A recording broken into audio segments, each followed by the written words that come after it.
Welcome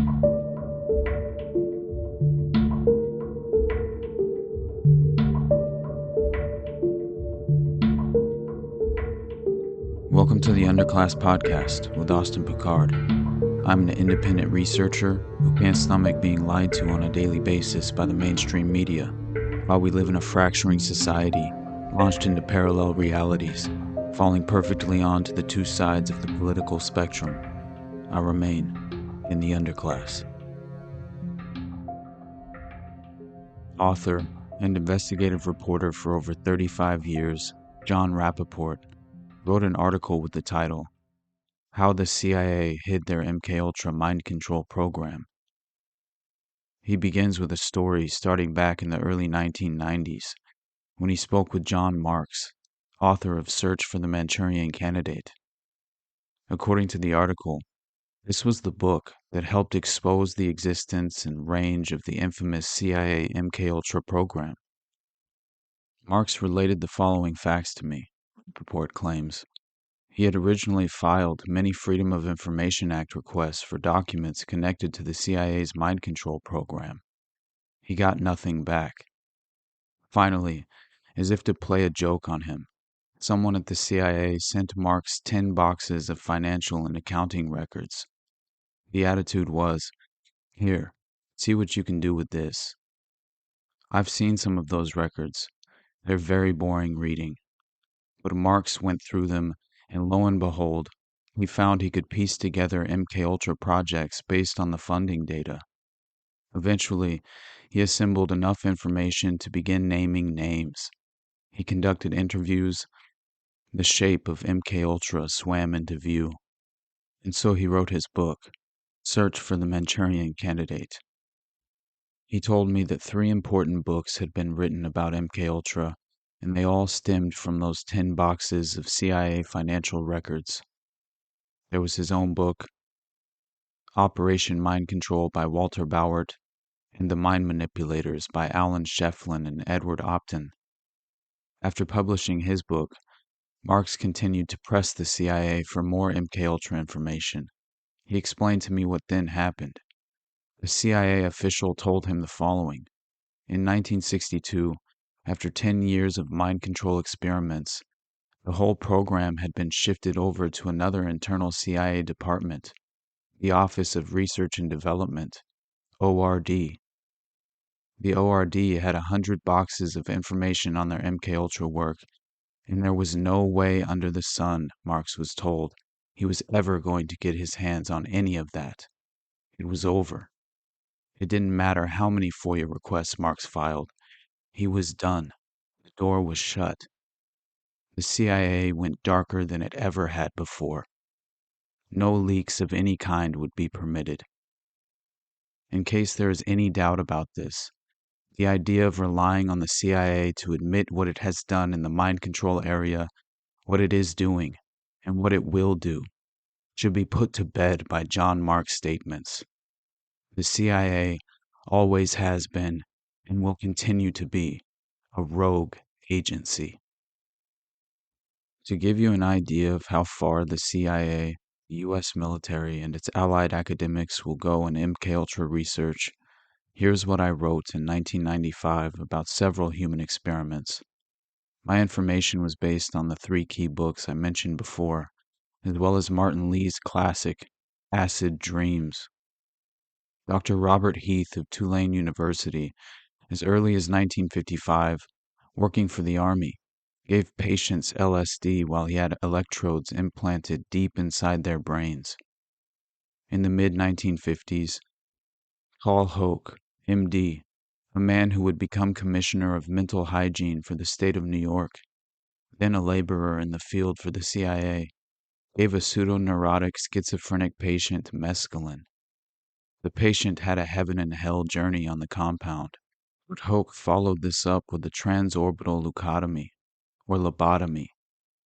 Hoke also gave a patient LSD and a local anesthetic, and then proceeded to remove pieces of his cerebral cortex, asking at various moments whether the patient's perceptions were changing. People need to understand how the history of mind control and psychiatry are interwoven, and how the madmen and murderers within these professions are content to use torture in the name of science. Dr. Robert Duncan, Harvard graduate, investigator, and author of the book Project Soulcatcher: Secrets of Cyber and Cybernetics Revealed, explained in 2012 that over the past 10 years, he had personally interviewed more than 650 people who claimed to have been under government mind control. Many of them said they were in the Manchurian Candidate ID program free. He went to the Senate Intelligence Committee and met with 26 senators, as well as the head of the Los Angeles FBI. After working with a consortium of scientists on a research project for over 8 years, he provided the closest estimate he could reach, that there are about 10,000 Manchurian candidates in the works being programmed by the CIA right now that can be used at any time around the world. However, he concluded by explaining that only a small percentage actually become successful Manchurians. This allows the CIA to subvert certain international laws forbidding the agency to engage in the assassination of foreign leaders through the strategy of indirection, or utilizing agency handlers to indoctrinate individuals into these Manchurian Candidate programs, self-righteously asserting plausible deniability after the fact. According to Dr. Robert Duncan, a lot of these alleged mass shooters, such as James Holmes, fall into this Manchurian Candidate category as well. He suggests one of the ultimate priorities is to predominantly manufacture consent for landmark gun legislation, largely encouraging Americans to disarm themselves. Through a combination of drugs, manipulative psychological techniques, and advanced cybernetics, they have achieved many of the goals of the CIA's top-secret program in human behavioral modification, or Project MKUltra. He explains that the modern-day technology does not require brain implants, although they do work very well. They seem to rely much more on post-hypnotic suggestion. One of their goals was to create split personality spies, so they could pass information without even knowing it, and even commit murder with no memory of the crime so they could still pass a polygraph test. Among the various techniques used throughout this process is something called the Voice of God technology. And even while they are sleeping, these subjects are kept in dissociative states and can allegedly be programmed with subliminals. Often these targets can be manipulated through the use of microwave hearing effects or voice transformation, such as using the voice of a dead relative to implant ideas in the subject's mind. Neuroscience has become the modern battleground where war wages on over the control of the human mind. Cybernetic warfare. The 21st century will be known as the age of spiritual machines and soulless men. This week, as we gaze into the abyss, we catch another glimpse of the CIA and the cult of intelligence as a rogue agency beyond the reach of the law, waging a careful and systematic assault on the human psyche. The multifaceted elimination of self-determination, fundamentally shattering the very concept of free will. The fate of society hangs in the balance as we retroactively explore the ultimate goals of this hidden agenda of mind control and human slavery, involving experiments conducted by psychiatrists to create amnesia, new dissociated identities, new memories, and responses to hypnotic access codes. Our story begins on July 20th, 2012, less than 20 miles from Columbine High School, at the Century 16 movie theater in Aurora, Colorado. 315 and 314 for a shooting at Century Theaters, 14300 East Alameda Avenue. They're saying somebody's shooting in the auditorium. Units responding to the shooting, switch to or remain on channel 2. Channel's back to normal. 315 and 314, there is at least one person that's been shot, but they're saying there's hundreds of people just running around. Lincoln 25, send me a whole bunch of available cars, all three. Copy, all available units respond to the theater. All units, we're going to patch the channel for the shooting. All officers respond to the shooting, 14300 East Alameda Avenue. There's 11, I'll be out on the east side. Somebody is still shooting inside theater number 9 per an employee. 316, I got people saying theater 9 still. Yeah, all of our RPs are saying theater 9 where Batman was playing. I'm not sure if that's where Batman was playing. So they're saying it happened, theater 9 where Batman was playing, but another RP is saying they're still shooting. 453, I have a party shot here, I need rescue hot. 16, give me some more cars inside of the theater, in front of theater 9. 316, be advised. Think somebody's spraying some gas over here too. 316, somebody's spraying gas in here too. Copy, somebody's spraying gas. 316, I need a rescue in here hot too, I got a guy shot. 316, send me another available officer in here. Need more officers inside at theater 9. Team 6, we got another person outside shot in the leg, a female. I got people running out of the theater that are shot in room 9. Do we have gas masks available? I need gas masks in 9, I can't get in 9. Any units that can bring gas masks to theater 9, again, we need gas masks. Lincoln 25, I'm being told that he's in theater 9. From what I'm smelling inside, sounds like it's OC maybe too. Get us some damn gas masks for theater 9, we can't get in it. 69 guys on the east side of block, east side. I need officers on the east side of block it. 302, I got another male shot. I need rescue right in front of the theaters by Dillard, right off the main road. 14, we have a party in the car shot. Plate 240, John Zebra, Ida, it's Kia, light Kia. 16 Adam, I need a marked car behind the theater, Sable side. The suspect in a gas mask. 209, okay, and we need cars south side, suspect in a gas mask. Is that the dude in the white car you're by? 11, hold the air 1 second. Cars with that white car in the rear of the lot, is that a suspect? Yes, we've got rifles, gas masks. He's detained right now. I've got an open door going into the theater. Okay, hold that position. Hold your suspect. 16, I got 7 down in theater 9. 7 down.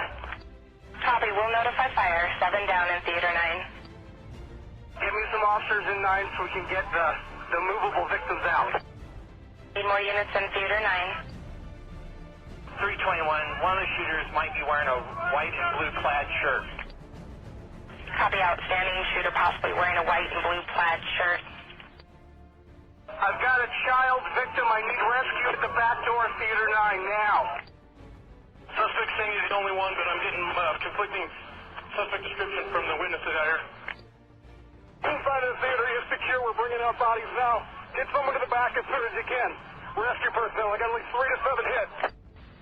Copy, we'll get him to back of theater 9 as soon as we can. Here.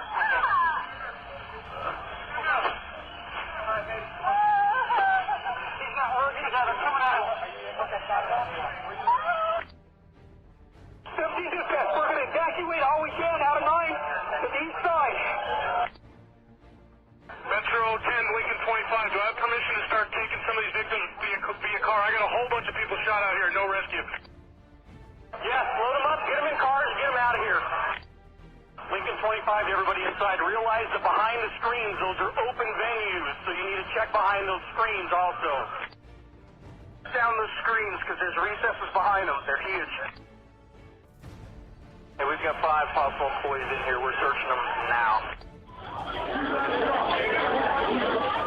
Amateur video captures the moment audiences began to flee the Aurora Mall Theatre in Denver, Colorado, as a gunman opened fire during a Dark Knight Rises screening. At least 14 people were killed in the attack, with dozens wounded. The youngest victim was reportedly just 6 years old.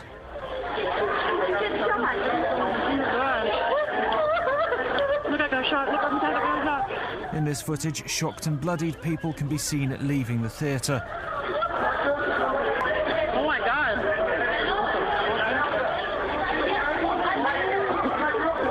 One man is in custody after the attack. Initial reports of a second gunman have now been dismissed by police. Presumption of innocence, even in a case that gets so graphic as this. Let me go back quickly to Corbin Dates.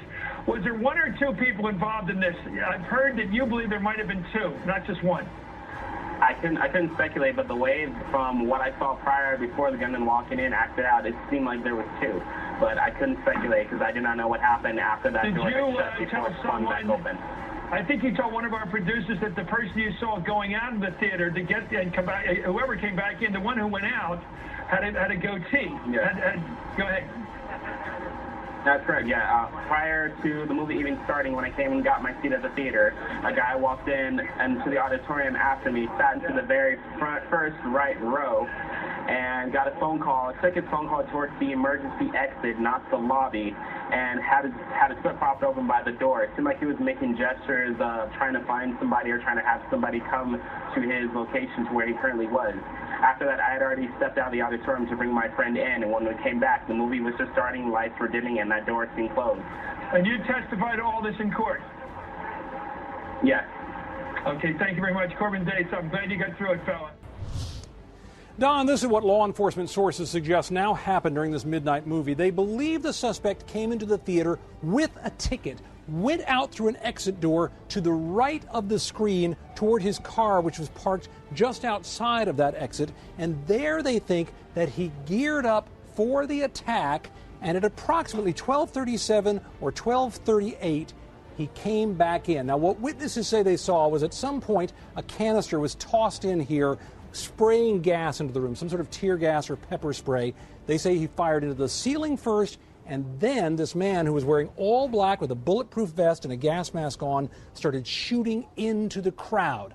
Police will later say that he was using an AR-15 assault rifle, a Remington shotgun, and a .40 caliber Glock handgun. A lot of firepower, no matter how you look at it. 12:39. By this time, police say hundreds of calls are flooding into police headquarters to 911, and officers are racing to the theater. They find victims staggering through the lobby. They surround the place, call for more help. 12:42. Some witnesses say the gunman is still shooting inside.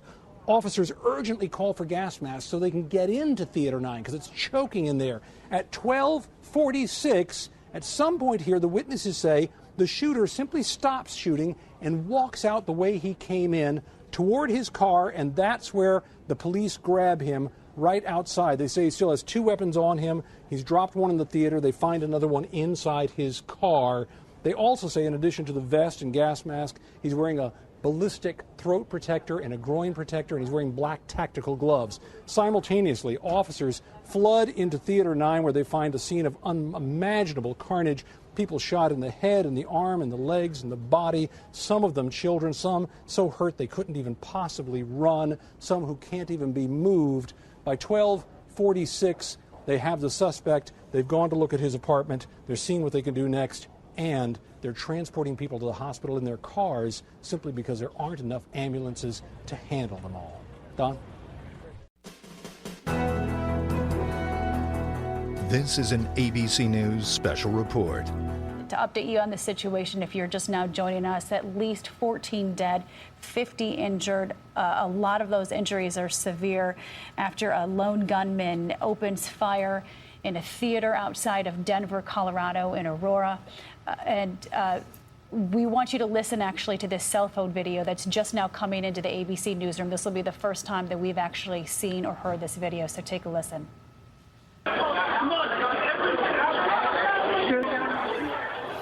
And you see images like that, and you can hear the panic, you can hear the chaos, you can see kind of the folks scrambling to get out of what must have been a horrible scene, and it just brings back these memories of Columbine. It brings back memories of Virginia Tech, these other mass shootings that the country has seen in recent years, and just makes you again, as always, wonder what could have been the motivation, who was this guy, why would he do this, and what appears at this point, again, to be a very well planned attack, not only because of this explosive device. He brought in this canister, which reportedly could have been tear gas. He came with multiple weapons. He had explosives allegedly back in his apartment. This was obviously not someone who snapped on the spur of the moment. This was someone who plotted this for whatever reason we do not know just yet, but this was someone who deeply intended to inflict harm and take life, and so far he has taken 14 of them.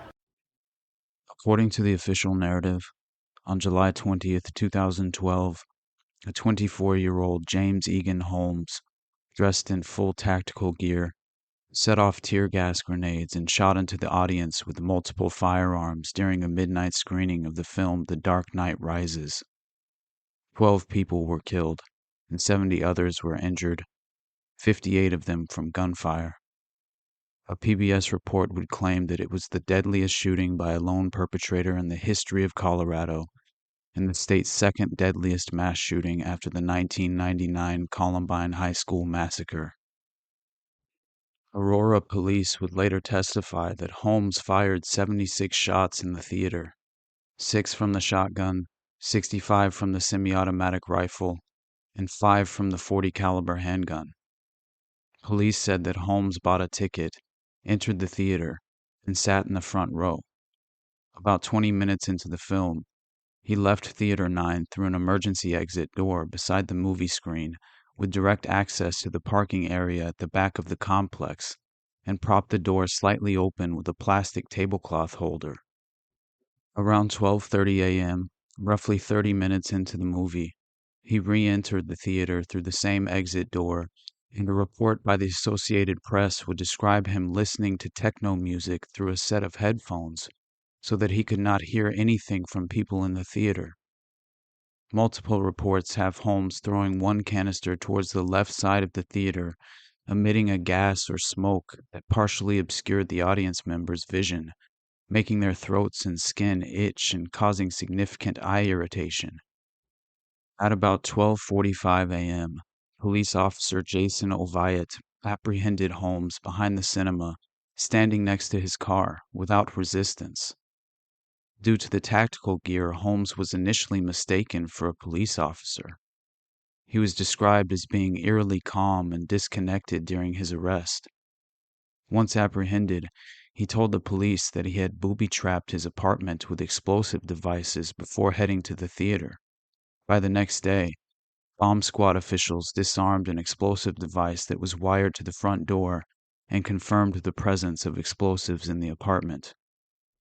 Unexplainably, 2 federal officials falsely claimed that Holmes had dyed his hair red and called himself the Joker. Vanity Fair denounced these claims, explaining that the rumor began in the hours after the massacre, when speaking at a press conference in Manhattan, then New York Police Commissioner Ray Kelly said that Holmes had actually referred to himself as the Joker. He had his hair painted red. He said he was the Joker, obviously the enemy of Batman, Kelly said. It never happened, said George Browler, the Colorado district attorney who prosecuted Holmes, citing Kelly as the source of the rumor. Browler and other Colorado officials have attempted to clarify for years that Holmes never referred to himself as the Joker.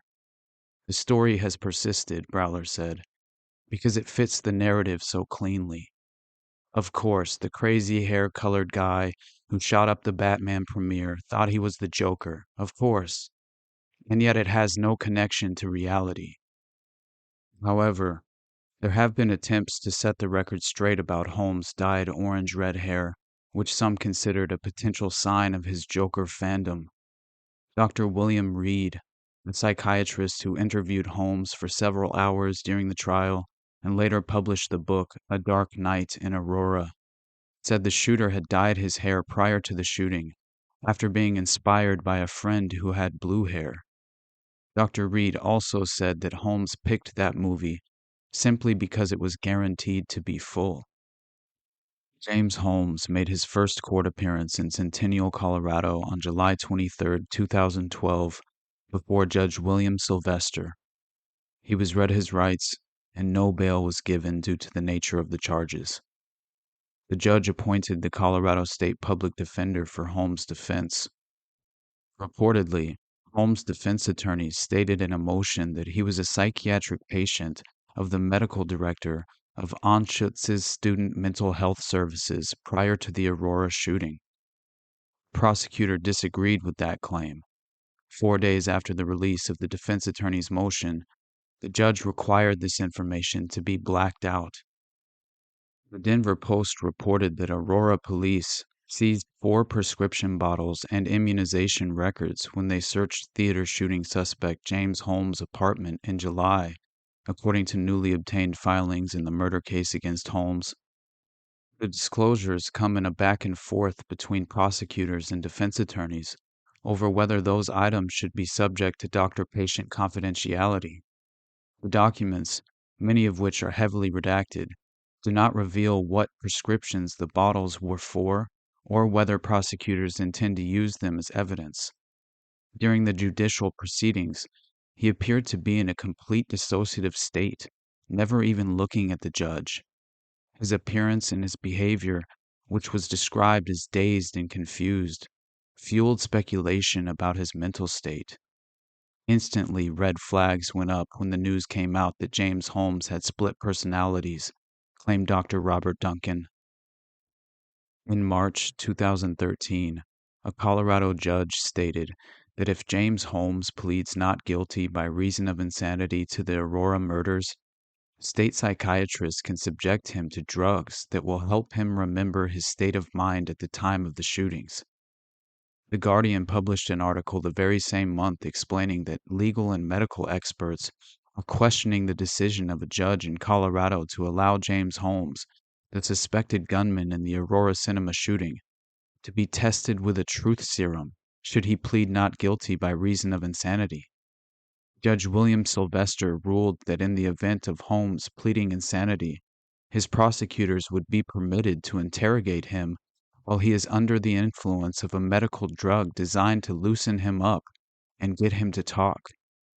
The idea would be that such a narcoanalytic interview would be used to confirm whether or not he had been legally insane when he embarked on his shooting spree on the 20th of July last year. The precise identity of the drug that would be used has not been released, other than a statement that it would be medically appropriate, but it would most likely be a short-acting barbiturate such as sodium amytal. William Shepard, chair of the Criminal Justice Section of the American Bar Association, whose members include both prosecutors and defense lawyers, said that the proposed use of a truth drug to ascertain the veracity of a defendant's plea of insanity was highly unusual in the U.S. He predicted it would provoke intense legal arguments relating to Holmes's right to remain silent under the Fifth Amendment of the U.S. Constitution. If a defendant loses his right to remain silent because the court has authorized the use of drugs that make him talk, that would raise all sorts of Fifth Amendment issues that both sides would have to address. Shepard also wondered whether some members of the trial jury would object to the sound of the government forcing a truth serum down the throat of a defendant. Dr. William Reed, the court-appointed psychiatrist who interviewed Holmes for a total of about 22 hours, testified that Holmes was mentally ill, but legally sane, diagnosing him as having schizotypal personality disorder. By May 29th, videos of Reed's interviews with Holmes were shown to the court. In the videos, Holmes described the violent, paranoid thoughts he had been having prior to the massacre. He also stated his belief that he was being followed by federal agents at the time of the massacre and hoped they would apprehend him at the theater before he could carry out the mission. Holmes said that he was on autopilot from the time he entered the theater and that he couldn't recall feeling anything once the process began. The sanity evaluation, dated September 3, 2013, performed by consulting psychiatrist Jeffrey L. Metzner, describes James Holmes claiming to have chronic suicidal thinking that preceded his chronic homicidal thinking. Mr. Holmes stated he was not concerned about the death penalty because there is no reason to live. He feels bored because there's nothing to do that is worthwhile and meaningful. Mr. Holmes states that his depression is again at an 8 out of 10 level. Pages 52 through 53 summarize aspects of Mr. Holmes' prior mental health treatment in his own writing. It included the following: anxiety and depression, both serotonergic system anyway, though. No effect when needed. First appearance of mania occurs. Not good mania. Anxiety and fear disappears. No more fear. No more fear of failure. Fear of failure drove determination to improve, better, and succeed in life. No fear of consequences. Primary drove reversion to hatred of mankind. Intense aversion of people, cause unknown. Began long ago, suppressed by greater fear of others. No more fear.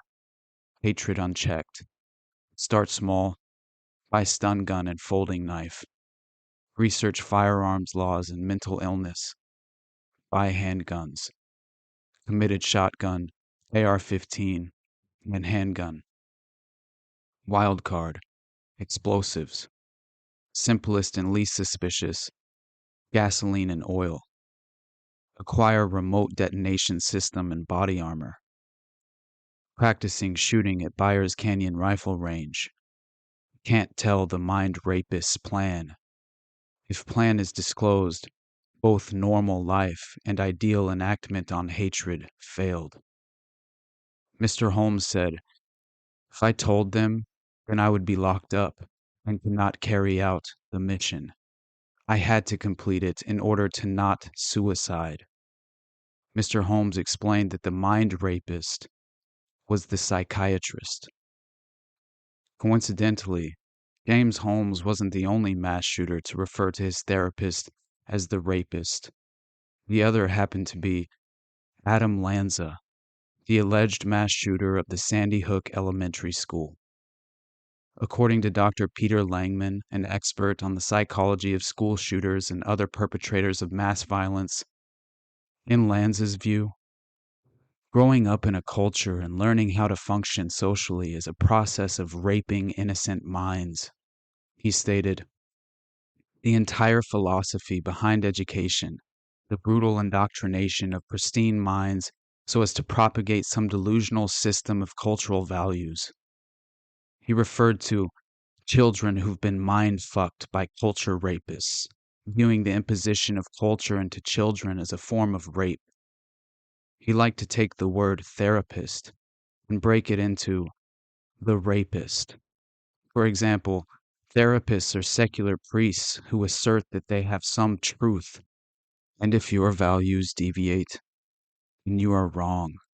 Hence, the rapist. They impose their values onto you through their mind-fucking. What are the odds of both James Holmes and Adam Lanza referring to their therapists as the rapist? One of the most mysterious pieces of evidence in the Aurora, Colorado theater shooting case was further revealed when the trial of James Holmes entered its fifth week, reported ABC News in 2015. The now infamous notebook with the words James Holmes and My Life written on the front cover has been a huge controversy in the case since the beginning. There have been intense arguments in the past 3 years as to whether the notebook should be admitted into evidence. It is a Pandora's box written by the gunman in the weeks before the shooting. His thoughts will be interpreted by both sides, but first presented by the prosecution. In a strange sort of preemptive confession, later used as the all-too-convenient smoking gun during the presentation of the prosecution's case, James Holmes allegedly mailed it to a psychiatrist on July 19, 2012, only hours before he booby-trapped his apartment and then entered a midnight showing of The Dark Knight Rises, dressed head to toe in ballistic gear, on a mission to kill as many people as he could to increase what he referred to in the notebook as his human capital. He faces 166 charges, including numerous counts of murder, attempted murder, and possession of explosives in the July 20th attack. He has pleaded not guilty by reason of insanity. Holmes' attorneys say, in the weeks before the shooting, he cataloged his thoughts in the notebook, which looks like a typical college student project, plastic covered with colorful separators. During opening statements, the court heard what was inside for the first time as Holmes' lawyer, public defender Dan King, waved it in the air and read his client's writings. We are all one unity. As such, there is no difference between life and death or space-time. Why? Why? Why? Why? Why does the value of a person even matter? This notebook, said King, is a whole lot of crazy. But prosecutors presented the contents of the notebook differently. It was a philosophical discourse, Arapahoe County District Attorney George Browler said to the 24-person jury. Pages of the notebook were shown on screens in the courtroom that day. One monitor is over the jurors' heads. One is just to the left of where the defendant and his attorneys sit, and a third is displayed behind Judge Carlos Sammore, Jr. In the notebook, Holmes scribbled out his long-standing hatred of mankind and asked questions about the meaning of life and death, Browler said. Holmes then supported these theories with drawings and diagrams of the actions he would take, actions which would make him feel better, the prosecutor said. Prosecutors say the missive was intended for his family, Goober, Bobo, and Chrissy, pet names for his mother Arlene, father Robert, and younger sister Chris. Holmes mailed the notebook from a post office near the Century 16 Theater on a Thursday, but it arrived at the University of Colorado Medical School mailroom on the weekend and sat there until the next Monday. His psychiatrist, Lynn Fenton, allegedly never saw it. District Attorney Browler also said that Holmes allegedly considered other locations for a mass shooting, such as an airport, but ruled it out because an airport would have too much security.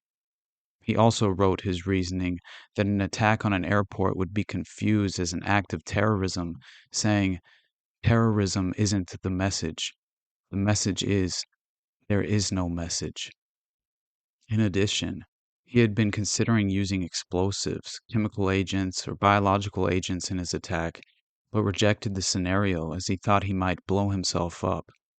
Holmes had also considered serial killing as an option, but later reasoned it was too personal, too much evidence, easily caught, few kills. The Denver Post published an article August 4, 2012, casting doubt on the official narrative surrounding James Holmes' descent into madness, presenting a much different character assessment profile, somewhat at odds with the elaborate spectacle playing out in court. About 2 months before he sat wild-haired, bug-eyed, and dazed as a judge told him he faced murder charges, James Egan Holmes was supposed to give a presentation on a topic so complex that most people would barely understand its title. Near the same time, he would have been discussing microRNA biomarkers with doctoral students and faculty. Authorities say Holmes began amassing the cache of guns and ammunition he used to carry out one of the worst mass shootings in U.S. history. University of Colorado Denver officials won't say whether he gave that presentation, listed on the syllabus for a class called Biological Basis of Psychiatric and Neurological Disorders. In any case, Holmes was by then already slipping out of the rarefied world of intellect and scientific discovery that for much of his 24 years had seemed embedded in his DNA. Holmes took an oral examination June 7th and dropped out of the elite Colorado-Denver Neuroscience Graduate Program June 10th. He is now accused of murder and attempted murder in the deaths of 12 people and the injuring of another 58. In Holmes' 2010 resume, he calls himself an aspiring scientist. The student experience he listed then, as he applied for lab technician jobs online, is an impressive catalog of research in neuroscience, the study of the brain and nervous system, digitization of mouse muscle, neuronal mapping of the zebra finch, dissection, staining, and photography of hummingbird flight muscles. As a lab assistant at the University of California, Riverside, Holmes picked up skills such as dissecting cells and using dye to stain biological tissues before examining them under a microscope, according to the resume. No one at CU Denver, and few in the broader neuroscience community, would talk about Holmes directly. But directors of CU's neuroscience graduate program described the environment Holmes had entered and was withdrawing from as intellectually demanding and rewarding. Every year, 100 or so budding scientists apply to the CU Denver doctoral program in neuroscience. Ultimately, only about 6 are admitted, said program director Angie Ribera. In 2011, Holmes was one of the 6. Then Holmes was chosen for inclusion in a National Institute of Health grant program designed to train the best and brightest for careers as neuroscience researchers. Holmes won merit scholarships to the University of California, Riverside, and graduated in 2010 as an honors student in neuroscience, school officials said. At UC Riverside, Holmes was at the top of the top, Chancellor Timothy White said at a news conference after the shootings. He really distinguished himself. NBC5 Chicago even reported that based on UC Riverside recommendation letters submitted to the University of Illinois at Urbana-Champaign, UIUC, Holmes graduated in the top 1% of his class with a 3.949 GPA. The UCR letters also described Holmes as a very effective group leader and a person who takes an active role in his education and brings a great amount of intellectual and emotional maturity into the classroom. Interestingly enough, as we probe deeper into the background of James Holmes, we stumble into a potential reality far stranger than fiction. A theoretical world fraught with covert methods of hypnosis, dissociative identity disorder, drug-induced temporal illusions, and neurolinguistic programming. Tenuous connections symbiotically merging into a modern rendition of an age-old playbook, driving us to consider the unavoidable question: could James Holmes be the product of a modernized form of MKUltra? Friday, July 27, 2012, Blacklisted News published a report claiming that 24-year-old suspect James Holmes has some startling links to DARPA, the Salk Institute, and the DoD. According to the report, Holmes' past association with government-funded research projects has prompted police and federal law enforcement officials to order laboratories and schools with which Holmes has had a past association not to talk to the press about Holmes. Holmes was one of 6 recipients of a National Institute of Health neuroscience training grant at the University of Colorado Anschutz Medical Campus in Denver. Holmes is a graduate of the University of California at Riverside with a Bachelor of Science degree in neuroscience. Although Holmes dropped out of the PhD neuroscience program at Anschutz in June, police evacuated 2 buildings at the Anschutz Center after the massacre at the Aurora movie theater. Holmes reportedly gave a presentation at the Anschutz campus in May on microDNA biomarkers in a class titled Biological Basis of Psychiatric and Neurological Disorders. Initial reports of Holmes having an accomplice in the theater shooting have been discounted by the Aurora police. However, no explanation has been given by police why the Anschutz campus buildings were evacuated after Holmes was already in custody in the Arapahoe County Jail. The Anschutz Medical Campus is on the recently decommissioned site of the U.S. Army's Fitzsimmons Army Medical Center and is named after Philip Anschutz, the billionaire Christian fundamentalist, oil and railroad tycoon who also owns the Examiner newspaper chain and website and the neoconservative Weekly Standard. The Anschutz Medical Campus was built by a $91 million grant from the Anschutz Foundation. In 2006, at the age of 18, Holmes served as a research intern at the Salk Institute at the University of California at San Diego and La Jolla. It is noteworthy that for the previous 2 years before Holmes worked at the Salk Institute, the research center was partnered with the Defense Advanced Research Projects Agency, DARPA, Columbia University, University of California at San Francisco, University of Wisconsin at Madison, Wake Forest, and the Mars Company.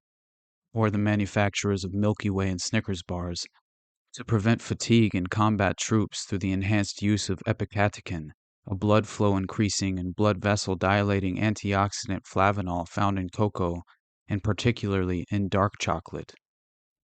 The research was part of a larger DARPA program known as the Peak Soldier Performance Program, which involved creating brain-machine interfaces for battlefield use, including human robotic bionics for legs, arms, and eyes. DARPA works closely with the Defense Science Office on projects that include the medical research community. Fitzsimmons was at the forefront of DARPA research on the use of brain-connected neural prosthetic limbs for soldiers amputated or paralyzed in combat. James Holmes' mother was a psychiatric nurse, and according to his LinkedIn profile, his father, Dr. Robert Holmes, who received a PhD in statistics in 1981 from the University of California at Berkeley, worked for San Diego-based HNC Software, Inc. from 2000 to 2002. HNC, known as a neural network company, and DARPA, beginning in 1998, have worked on developing Fortronic neural networks, which would allow machines to interpret oral and visual stimuli to think like humans. The Fortronic concept was developed by HNC Software's chief scientist and co-founder, Robert Hecht Nielsen. HNC merged with the Minneapolis-based Fair Isaac Corporation, FICO, a computer analysis and decision-making company. Robert Holmes continues to work at FICO. It has also emerged that Holmes, when he was 20, worked as a camp counselor at Camp Max Strauss of the Jewish Big Brothers and Sisters of Los Angeles. According to the Jewish Journal, among other tasks, Holmes helped to teach boys between the age of 7 to 10 archery. In another unusual detail, the car Holmes used to drive to the Aurora movie theater had Tennessee plates. Holmes is originally from San Diego. James Holmes is the grandson of Lieutenant Colonel Robert Holmes, one of the first Turkish language graduates of the Army Language School, later the Defense Language Institute in Monterey, California. Graduating from the Turkish language class in 1948, Holmes spent a career in the Army, which included more than a few intelligence-related assignments. Typically, U.S. military officers conversant in Turkish served with either the Defense Intelligence Agency or the Central Intelligence Agency at either the U.S. Embassy in Ankara or the Consulate General in Istanbul, or both. Terence Sejnowski, the Francis Crick Professor at the Salk Institute for Biological Studies and the director of the Computational Neurobiology Laboratory, in an interview with Cognitive Science Online in 2008, had the following comment about recent studies of the human brain. Alan Newell, cognitive psychology researcher at the intelligence community-linked RAND Corporation, once said that when AI, artificial intelligence, was founded, not enough was known about the brain to be of any help, and in the early 1980s, symbol processing was the only game in town. That has changed, and we now know a lot about the brain, perhaps more than we need to know. Another extraordinary connection well worth mentioning comes from investigative journalist Kenneth Shorthen Jr., who wrote a story in The Examiner with the title, Libor Scandal Link. Fathers of two mass murderers, Lanza and Holmes, were to testify. He explains that in the wake of the mass murders that took place in Newtown, Connecticut on December 14th, information on the shooter and his family is slowly being discovered by law enforcement and other sources. One interesting connection to the tragedy that took place at the Sandy Hook School is that the father of Adam Lanza has a connection to the theater shootings that took place in Aurora less than 5 months earlier by James Egan Holmes. Both fathers of the shooters were allegedly expected to testify in the Libor scandal that rocked the world of high finance in June. The father of Newtown, Connecticut school shooter Adam Lanza is Peter Lanza, who is a VP and tax director at GE Financial.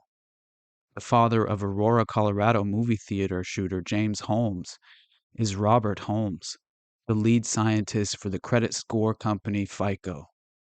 Both men were to testify before the U.S. Senate in the ongoing Libor scandal.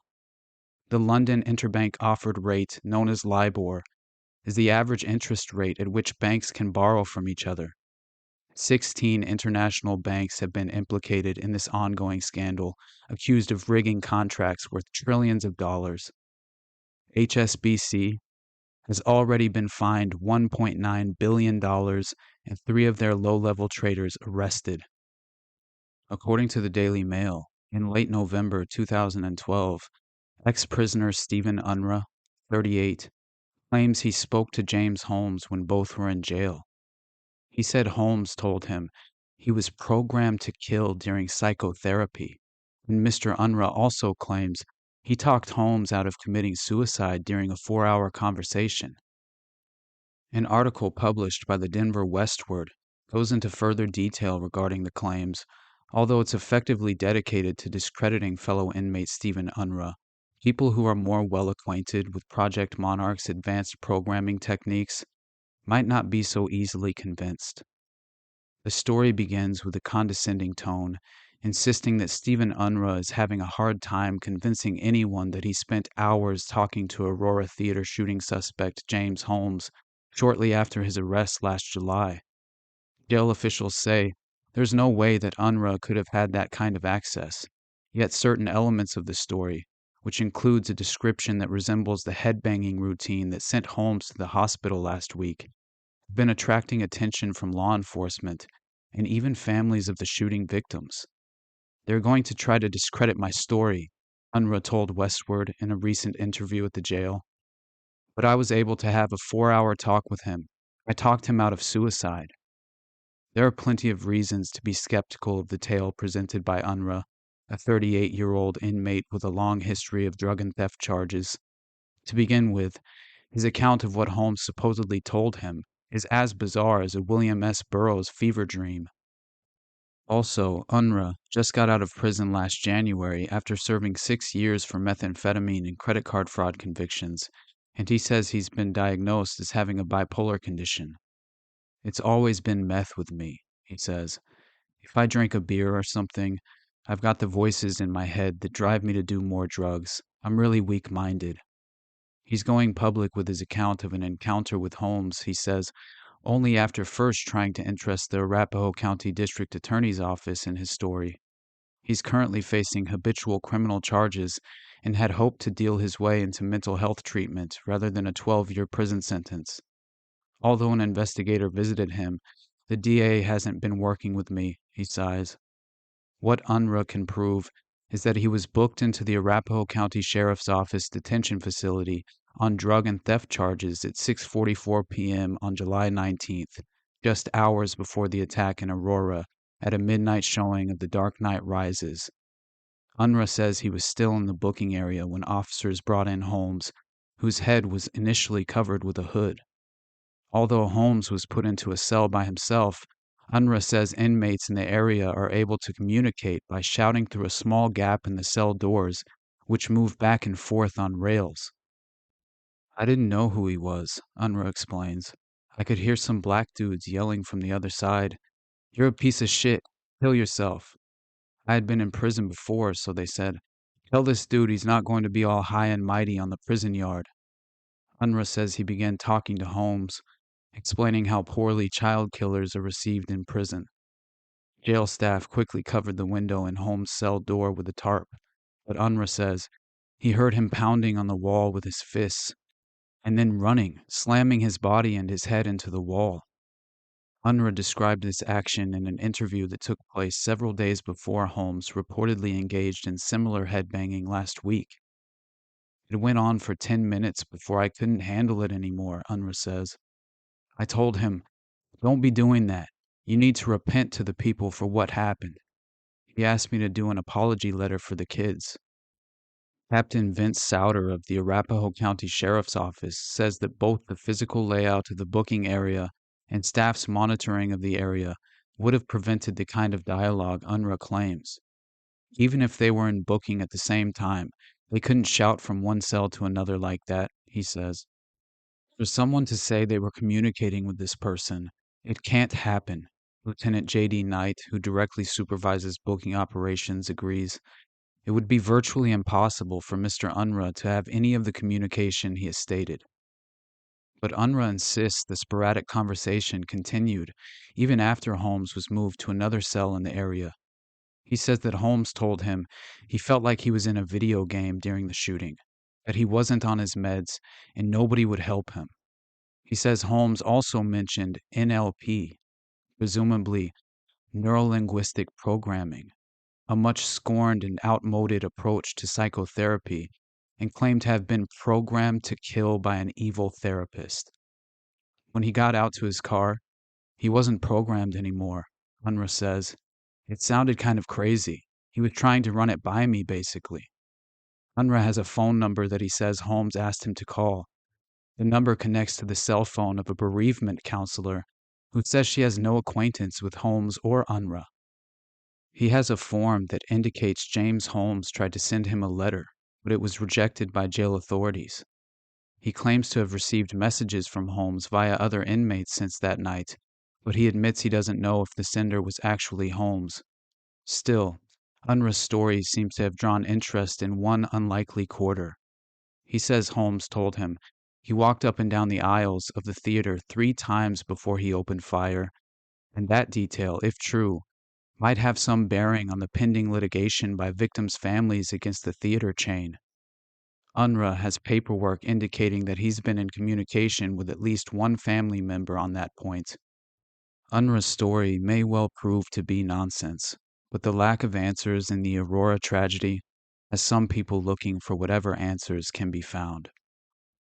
On August 7, 2015, James Holmes was sentenced to life in prison without the possibility of parole after jurors failed to unanimously agree on a death sentence. By August 26th, he was formally sentenced to 12 consecutive life sentences for the murder charges and an additional 3,318 years for the attempted murder and explosives possession charges. I'm reminded of a quote by Lynn Hersha, who co-authored a book with her sister given the title Secret Weapons: How Two Sisters Were Brainwashed to Kill for Their Country. As Lynn writes in the book, what angers me is the loss of control. At any moment, someone could come to me, be dressed the right way, and use the right code, and I no longer have free will. I will do anything that person requests. I hate them for that. Nothing else is as bad as knowing that I am always out of control, knowing that I am still a laboratory experiment, a puppet whose strings are hidden from everyone but my handlers, and I don't yet know how to break free.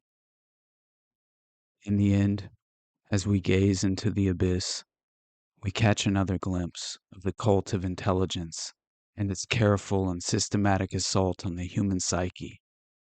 The multifaceted elimination of self-determination, fundamentally shattering the very concept of free will.